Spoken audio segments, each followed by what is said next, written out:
If I can't have you, then no one can. Those were his words before he tried to kill me. However, I was initially so blinded by love that I did not see who he was. I should have seen the signs. I should have seen all the red flags. I was so naive.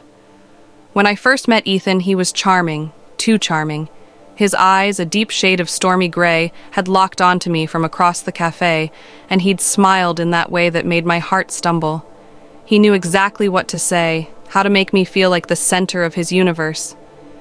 It wasn't long before I was caught in his orbit, believing every whispered promise of forever. But forever, I learned too late, meant something very different to him. The first time I tried to leave, he cried. Big, silent tears rolled down his cheeks as he clutched my hands like they were his lifeline. He swore he'd change, that the jealousy and the possessiveness would stop, that he just loved me too much to bear the thought of losing me. I'd been weak. I stayed. I told myself love was about patience, about understanding, but love isn't supposed to feel like a prison. The second time, he got angry. He shattered a lamp against the wall, his breathing heavy and ragged as he stared at me with those stormy eyes, darkened now with rage. I flinched as he advanced, but he stopped himself at the last second, gripping his own hair like he was trying to rip himself apart. "I don't want to hurt you," he'd said, voice trembling. But he already had. Not with fists, not yet, but with words, with control, with the silent threats in his gaze. The third time, he tried to kill me. I had planned everything. My bags were packed and hidden in my car, and I waited until he was supposed to be at work. But as I stepped out the door, there he was, leaning against his car, arms crossed. His smile was slow, deliberate.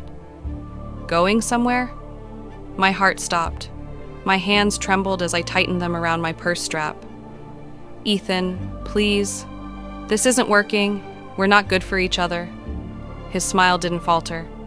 "That's not true. We're perfect together." I turned to walk past him, but his grip on my arm was iron. Pain shot through my wrist as he pulled me against him, his lips grazing my ear. "You think you can leave me? After everything I've done for you?" A knife. I barely saw it before I felt the cold steel press against my ribs. My breath hitched as panic clawed its way up my throat.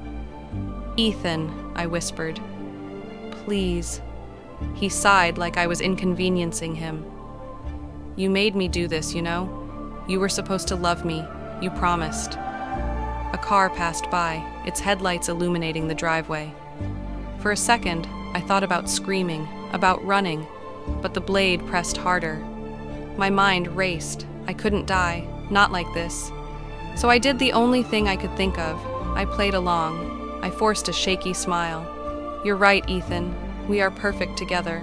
I'm sorry. I was scared. I thought you didn't love me anymore."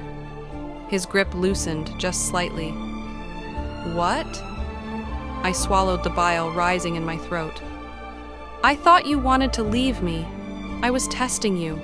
I needed to know if you'd fight for me." His eyes softened, the storm clearing just a little. "I would never leave you, baby." I forced myself to touch his cheek. "I know, and I love you for that." He exhaled deeply, the tension in his shoulders relaxing. And in that split second, as his guard dropped, I drove my knee up into his groin with every ounce of strength I had. He doubled over with a strangled gasp, the knife clattering to the ground. I didn't think. I ran. My legs screamed as I sprinted toward my car, fumbling with the keys as I heard his furious roar behind me.